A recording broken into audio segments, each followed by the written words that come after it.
Good afternoon, girls. Good afternoon, sir. Good afternoon, sir. Good afternoon, Good sir. afternoon. Good afternoon. Good afternoon, everyone. हाँ जी, हमने capital structure theories पढ़ी थी। हाँ जी, बताइए थोड़ा बहुत कैपिटल स्ट्रक्चर थ्योरीज के बारे में हमने क्या क्या पढ़ा था। नेट इनकम अप्रोच क्या कहता है girls? Sir net income approach में बताया गया है कि जैसे हम अपने कैपिटल स्ट्रक्चर में लेवरेज को इंक्रीज करते हैं तो हमारी जो कॉस्ट ऑफ कैपिटल है वो डिक्लाइन होती है और हमारी वैल्यू ऑफ फर्म इंक्रीज होती है। ओके, हाँ जी। और उसके बाद नेट ऑपरेटिंग इनकम अप्रोच कौन बताएगा? हाँ जी, नेट ऑपरेटिंग इनकम अप्रोच में क्या होता है?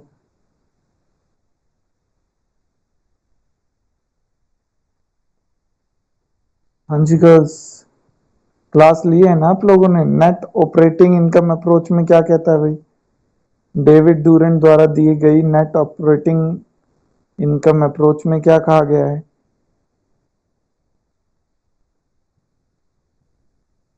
हाँ जी गर्ल्स, आवाज आ रही है ना? Yes sir. एक एक ही स्टूडेंट है क्या क्लास में? अराउंड मेरे ख्याल से यहाँ पे हमारे 43-44 स्टूडेंट्स हैं। 40 स्टूडेंट से ऊपर हैं हमारे पास, तो एक ही स्टूडेंट की आवाज क्यों आ रही है भाई?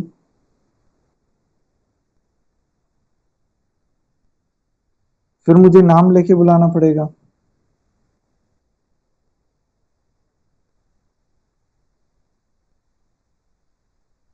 जी, भावना। सर, इसमें जो नेट इनकम ओके, अप्रोच में होता है उसमें value of firm and overall cost per effect पड़ता है।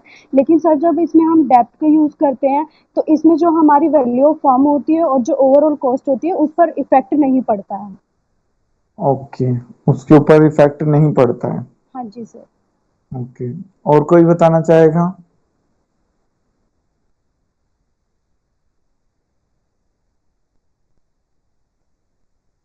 हाँ जी, भावना। भावना, आवाज आ रही है?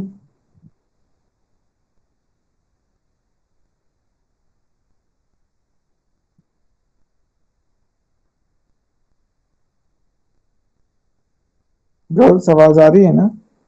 Yes sir. तो फिर मुझे एक ही स्टूडेंट की आवाज क्यों आ रही है? बाकी कहाँ है?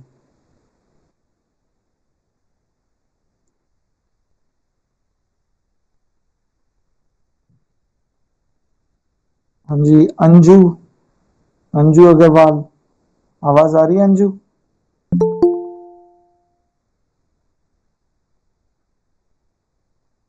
अंजू, आवाज आ रही है?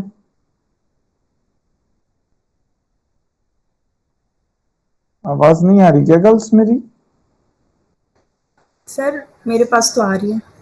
हाँ जी सर, आ रही है। आ रही है सर आपकी आवाज। हम्म। नहीं, फिर आपकी तरफ से रिस्पॉन्स तो नहीं आ रहा मेरे पास। हाँ जी, काजल।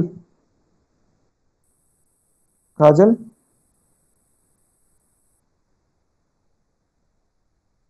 जी सर। हाँ जी।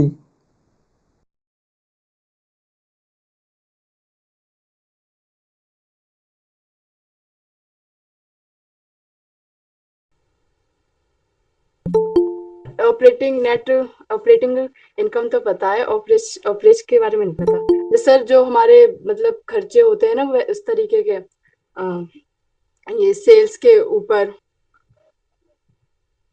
उससे काजल, पहले के दिन। कब से क्लास नहीं ली तुमने? कितनी क्लास नहीं ली है? सर एक दो क्लास पहले मिस हो गई थी, कल तो मैंने क्लास ली थी और अभी कोई गेस्ट आ गया था तो मैं थोड़ा लेट हो गई। अच्छा, तो कल क्लास ली थी ना तुमने? Yes sir. आपने अच्छा, प्रैक्टिकल क्वेश्चन करवाए थे। कौन सी अप्रोच करवाई थी कल हमने?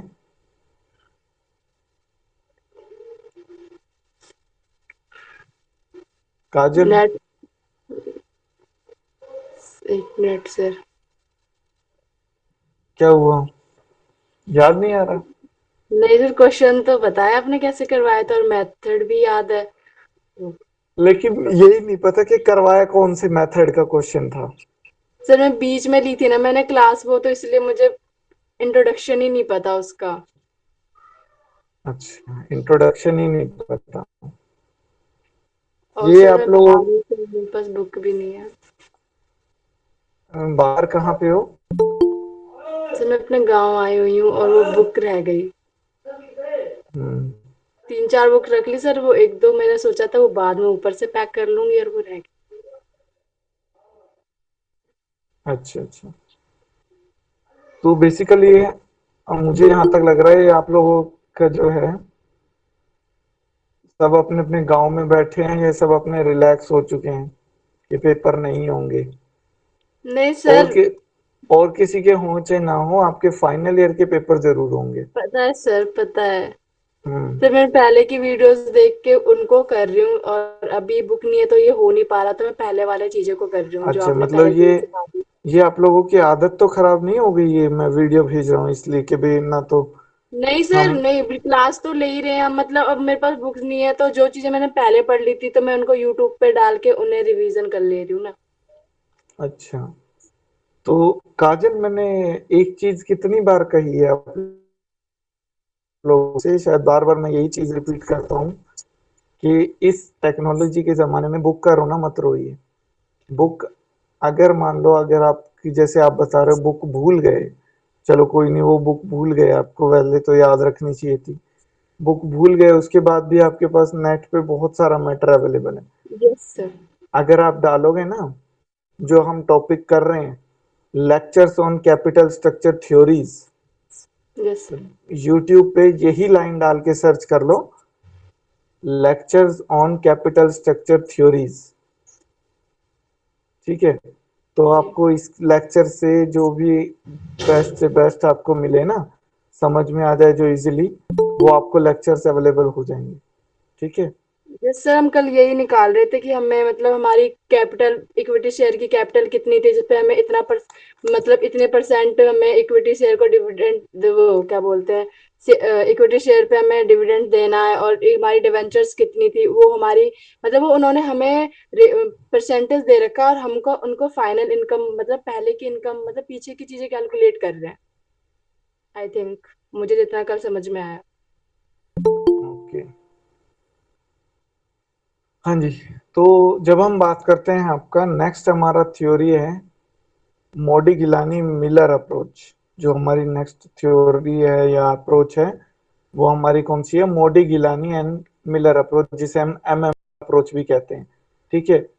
एमएम अप्रोच आपका क्या कहती है? एमएम अप्रोच हमने जो पढ़ा है कि भाई आपका जो टैक्सेस अगर हम इग्नोर कर दिए जाएं, जो हमने पढ़ा है नेट ऑपरेटिंग इनकम अप्रोच, जो हमने मेथड पढ़ा है, वो आपका क्या कहता है कि आपका जो कैपिटल स्ट्रक्चर है या फाइनेंशियल लिवरेज, अगर आपके कैपिटल स्ट्रक्चर में फाइनेंशियल लिवरेज कुछ भी हो, यानी कि डेट इक्विटी की रेशियो कुछ भी हो, वो आपके कैपिटल कॉस्ट ऑफ कैपिटल और वैल्यू ऑफ फर्म पे कोई भी इफेक्ट नहीं डालती। Non operating net operating income ये कहती है कि आपका लेवरेज कुछ भी हो, आपका ओवरऑल कॉस्ट ऑफ कैपिटल और वैल्यू ऑफ फर्म जो है वो क्या रहता है? सेम रहता है। तो नेट ऑपरेटिंग इनकम अप्रोच के बेसिस पे ही, ठीक है, एमएम अप्रोच क्या कहती है कि भाई टैक्सेस अगर इग्नोर कर दिए जाएं कि टैक्सेस एग्जिस्ट नहीं करते, तो आपका जो नेट ऑपरेटिंग इनकम अप्रोच कहता है वो बात ठीक है, ठीक है, कि भाई आपका वो कैपिटल स्ट्रक्चर जो है वो इसको फेवर में है। लेकिन वो उससे एक स्टेप आगे बढ़ के, नेट ऑपरेटिंग इनकम अप्रोच से एक स्टेप आगे बढ़ के, वो क्या बताता है? बेसिकली बिहेवियरल रीजंस या जस्टिफिकेशन देता है, जिसे हम क्या कहते हैं? आपका बेसिकली उसकी पूरी अच्छी से प्रोपोजिशन देता है कि भाई ये जो हम बात कह रहे हैं कि ये कांस्टेंट रहता है, उसकी क्लियरली जस्टिफिकेशन बिहेवियरल रीजंस के साथ उसमें बताता है कि भाई क्यों ऐसा कह रहे हैं हम कि भाई आपका जो cost of capital, overall cost of capital और वैल्यू ऑफ फर्म सेम क्यों रहेगा, वो हम क्यों कह रहे हैं, ठीक है? उसके लिए वो क्या कहता है कि भाई आपका कुछ आपके क्या कह रहा है, अजम्पशंस हैं इसके, मोडी गिलानी एंड मिलर अप्रोच के। वो अजम्पशंस आपके क्या क्या हैं? सबसे पहला अजम्पशन है आपका कैपिटल मार्केट्स आर परफेक्ट। ठीक है, जस्ट मैं आपका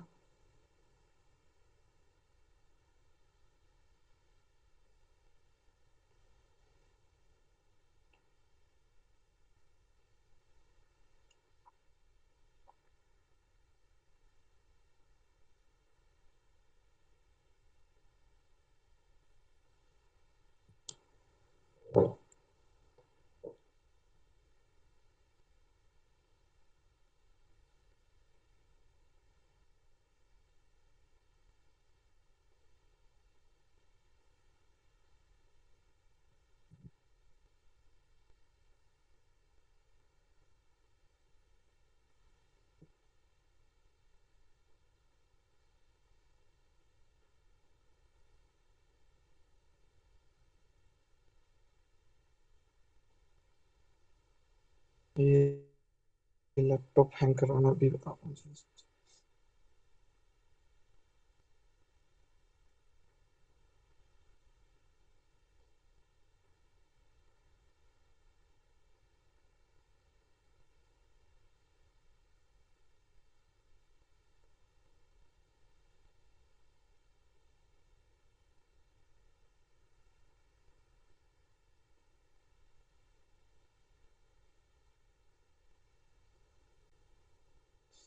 हाँ जी गर्ल्स, ये व्हाइट स्क्रीन दिख रही है आपको? Yes sir. Sir okay. हाँ जी, एमएम अप्रोच की assumptions क्या क्या हैं आपकी?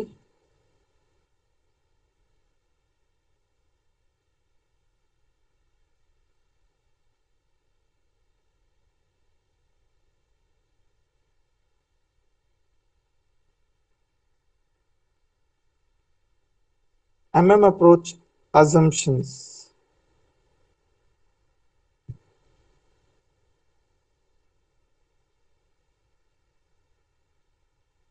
सबसे पहली assumption क्या है भाई एमएम अप्रोच की आपकी? Capital markets are perfect. ठीक है जी।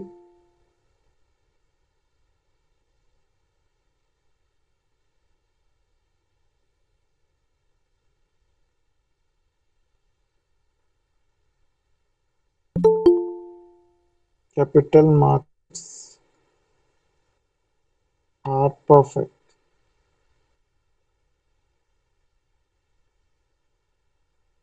ठीक है, सबसे पहला इसका मतलब क्या है? कैपिटल मार्केट्स आर परफेक्ट, इसका मतलब क्या है? इसके अंदर सिक्योरिटीज आर इनफाइनाइटली डिविजिबल। जो भी आपके शेयर्स या सिक्योरिटीज ट्रेड किए जा रहे हैं, सिक्योरिटीज आर इनफाइनाइटली डिविजिबल।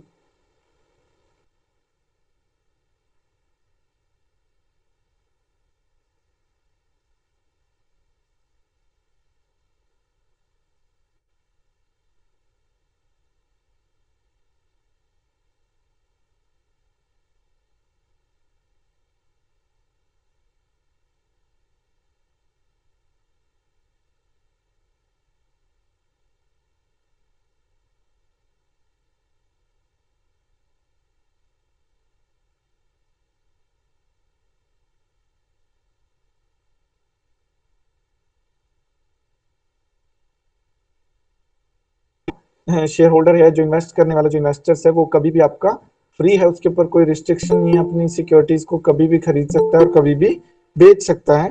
ठीक है, सिक्योरिटीज को कभी भी खरीद सकता है और कभी भी बेच सकता है।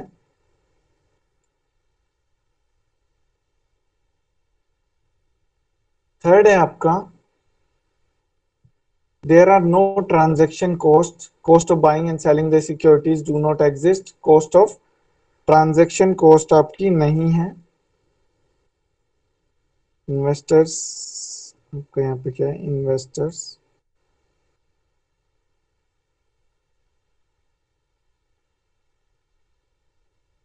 Are free to buy and cell.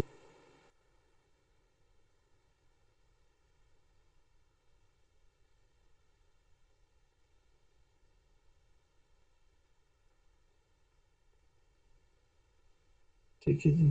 Third आपका क्या कहता है, there are no transaction cost.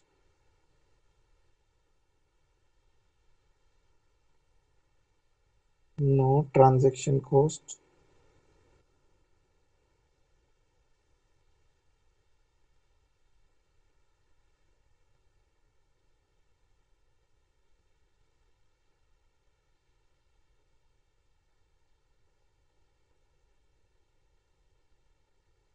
investors can borrow without restrictions on the same terms and condition as the firms can। investors can borrow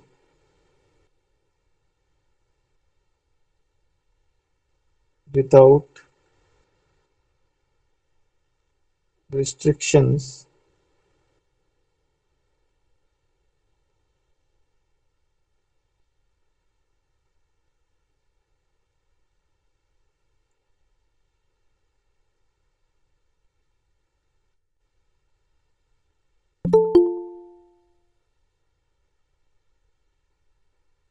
without restrictions on the same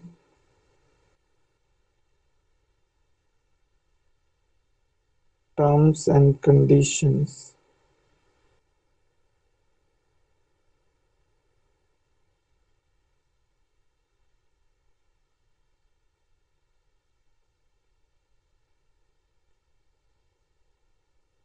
as the firm can।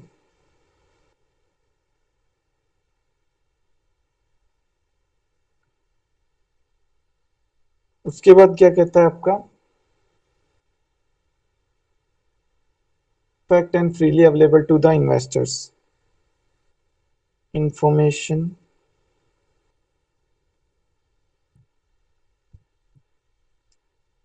is freely available to investors।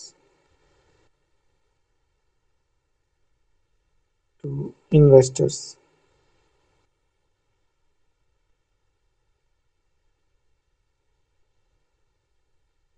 ठीक है जी। उसके बाद क्या कहता है, investors behave rationally.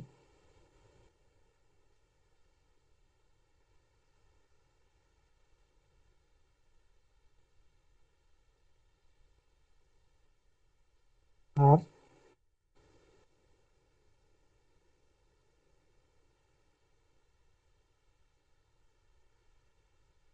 ठीक है। उसके बाद यहाँ पे क्या कहता है, सर इस सर इसका मीनिंग क्या है, investor are rational.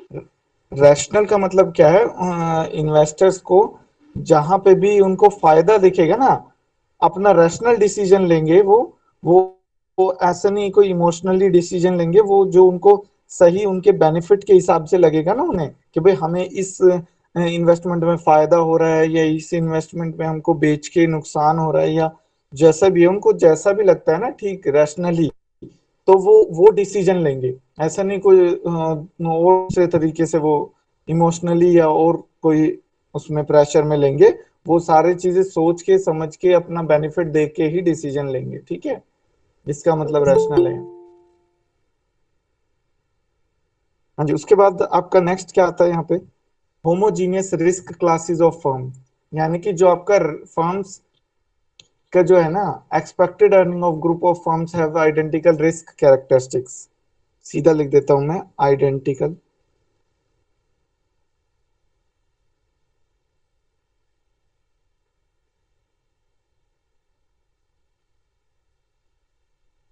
Risk characteristics.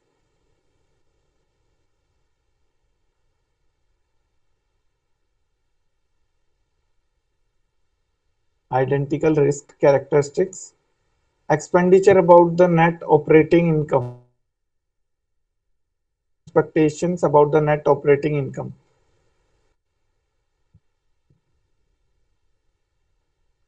Same expectations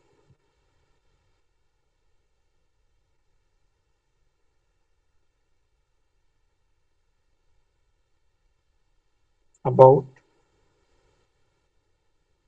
EBIT. ठीक है जी।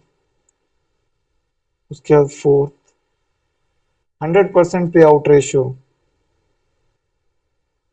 Dividend pay out